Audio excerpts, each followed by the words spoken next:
You're experiencing the poetry of the poet Caldwell Lee, mixed by the one and only DJ.ICE. Universe War 5, the Super Myth, Omnipotence Era Exclusive. Universe War 5. My home is here, he said in a gentle voice, till globally televised applause of rejoice. He was Babel's Castle, superb teenage mind, most brilliant and decorated human of his time. From his telescopes at home, he was a stargazer.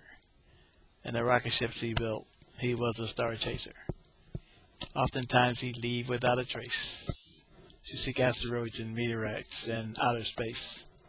Effin Babel's Castle was his name, exploring moving objects in outer space. Space was his claim to fame. He loved Earth's moon as a getaway, put a telescope there, and there he would stay. While observing one day from his telescope tower, he noticed a sensational meteor shower. Took no messages and had no messages sent, and his rocket ship, and off he went. He landed his moon on Ganymede moon. Anxious to observe, he acted real soon. He disabled his craft to be alone. No possible communications from his Earth home. Years passed by, the former young teen gone without a trace. People of the Earth declared Babel's dead in space. Before repairing his ship, he noticed from afar a dying, weakening, falling star. From the constellation of Kia, it was Altair. He had very little time to get out of there. Leaving the Ganymede moon was his most urgent notion. Upon liftoff, there was an enormous explosion. The once brilliant boy teen in a supernova collision, merely out on a star-chasing meteor shower mission. Ironic indeed was his demise, researching and studying amongst the stars in the skies. Dust particles from the supernova covered his spacecraft. Communications with the Earth were no longer left. On Earth, the final decision was reluctantly given. Babel's Castle was now definitely no longer living. Within the covered, dusty spacecraft, the computers flashed and blinked. Into the supernova dust, the body of Babel's continued to sink. Once completely covered, the body began to rise. The sensational young wonder opened his eyes. Survival mode of computers in tandem with the supernova dust had created a being of superb strength and awesome lust. He raised his arms wide, stretched out, and began to cry, happy as hell that he did not die. Flexed his knees to jump, and not only jump high, Babel's Castle began to fly. His spacecraft, only junk, nothing of visible worth, left him with only one means of return to Earth. But was he only dreaming? Could he really fly? Nothing else to do but actually try. He took the flight time and time again. He'd go for a short distance, then take a longer spin. Flight seemed possible, but now what about his strength? Needed something to test it. He'd go to any length. So he put his hands firmly on his spacecraft, started to giggle a lot, and let out a laugh. Thinking, if I can do this, I'll probably never to die. Wishful thinking, but let's give it a try. The spacecraft moved with ease, and was soon above his head. Looks like Babel's Castle will never be dead. He also noticed that before giving the craft a fling, he did not want to hit or hurt anything. He was in love with all life that he didn't know. He was becoming a real-life actual superhero. So he separated his shuttle into pieces and dispersed it into space, launching several pieces to the stars, gone without a trace. Babel's Castle, now flying through space on his own, finally heading back to Earth, alone towards home. When he returned to Earth, a lot didn't make sense. He wanted to tell everyone of his experience. Technology itself had greatly increased, and the hustle and bustle of life had greatly decreased. He wanted to tell of his powers, his eyes did glisten. No one, however, no one would listen. Everyone and anyone became his aim to avoid. They seemed too bland, like that of a robot or android. So he headed to the place of his home so dear, for safe haven, rest, and do research on his computers there. Once at home on the computers, he logged on, Something, however, seemed terribly wrong. His name, Babel's Castle, was false and untrue. He must log on as Makolso Televu. Makolso Televu he did not know. In order to find him, where must he go? He asked the computer to answer not very far. Simply go to a room in your hideaway cellar. He went below ground to his safe haven cellar. A body wrapped in a blanket simply lay there. He walked towards the body and pulled the blanket off. A female laying there began to noisily cough. He touched her, shaking her, and said, "Babbles is my name." She said, "Your life is in danger. Please go away just the same." "I'm Babbles," he said. "This is my home. Who are you?"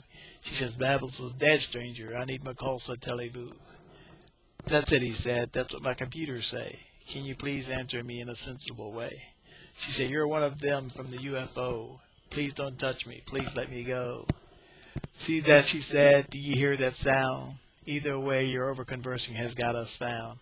Every building, everywhere is under a spy eye. They're coming in for us. We're going to die." He stood up, turned around with blanket in his hand. Creatures came towards him and said, "Come with us, human."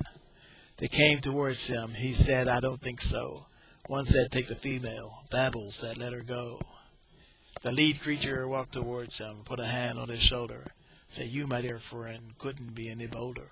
So the creatures took the blanket and draped it on Babel's shoulders.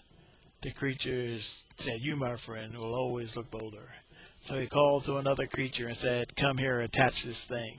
The bold one here will be the Earth King." The lady began to scream loud, fainted after a crying shout. Just then came a array of ballistics, and shots rang out. Earth's tactical team from behind the walls. A piercing scream would be their attack call. Earth's tactical team came in on the creatures. The lady, very motionless, just lay there. Earth's tactical team was no match for the creature's arsenal. Their entire tactical team began to fall. When the last tactical team member had finally fallen, the creatures pointed to the others and said, "Begin the Martian calling." "Not so fast," said Babbles. "What's going on?" "Ignore the humans," said the leader. "We'll take him along." Babbles grew mad and stormed towards the creature tandem, grabbed two of them at once and proceeded to throw them. Their powerful stun guns and lasers left Babbles with a smile. He simply stood there cracking his knuckles for a while. When they got vicious, he resumed his fight, showing every bit of his newfound might. When he finished the creatures and they had all seemed dead, he rushed over to lift the young lady's head. She suddenly awakened to a jump and a scream. Babel said, "Listen, you're in a dream." She smiled and said, "You bet, and alive. Tell me, dear Babbles, how did you survive?" No, he said, "I'll listen to you. Just continue to call me Makolsa Televu." "That's over," she said, "at least for now. Every building has a spy eye. Don't ask me how." She told him how the aliens had conquered the earth, how no one's life had any worth. Then once they selected a king for the human race, they'd contact the Martians to put the final rule in place. "So that's why you screamed," he said with a smile. "We'll have to stay here and plan for a while." She said, "Out there, danger still looms, and I didn't even know you had powers. I thought we were doomed." "But you didn't know me," he said, "and I didn't know you. And you and the computers are calling me Makolsa Televu." "I did that," she said, "when the aliens first got here. Everyone began to flee, full of fear. So I came to the place of my long-lost lover, locked the doors, and watched the alien crafts hover. Earth's tactical team said, 'Please beware. We're behind your walls. Just don't get captured out there.' The aliens will learn from absorbing one's personal identity. They absorb the knowledge and let the individual be. So knowing how brilliant you were, Babbles, my dear, I told a tactical team we all just stayed here. I remembered a name from our childhood life, a name we used when playing doctor and wife. I wish you remember, really I do, Dr. and Mrs. Makolsa Televu." "Babbles," she said, "darling, we really have trouble. We'd better come up with a plan on the double." "One thing," he said, "what's with laying in the cellar?" "Ah, aliens," she said, "like they were everywhere. When I thought they were closing in," she said, "I'd run downstairs, lay there with eyes shut to fight off my fears. It would give Team Tactical time to fight. ready their munitions and get the aliens in their sight. Then I think of our childhood, me and you. Said, help me, my darling Dr. Televoo. All I could think of was me and you, Mr. and Mrs. McCulsa Televoo. She said that she took the blanket from Babel's shoulders and stared in his eyes. Let me help you, Babbles, gave you the world a surprise. She took the blankets from his strong shoulders and held it in her hand, told him that she was ready to help him plan. She told him she designed him a lovely new cape. She informed him of how the alien mission was to take shape. She told him the aliens had a specific location to congregate, how the Martians would eventually come to help seal their fate. How alien ships would conquer an area and leave their spaceship stationed. Then a mothership would take the aliens to their specific location, leaving areas of silly, simple humans around enormous spacecrafts. Babbles, in all seriousness, just had to laugh.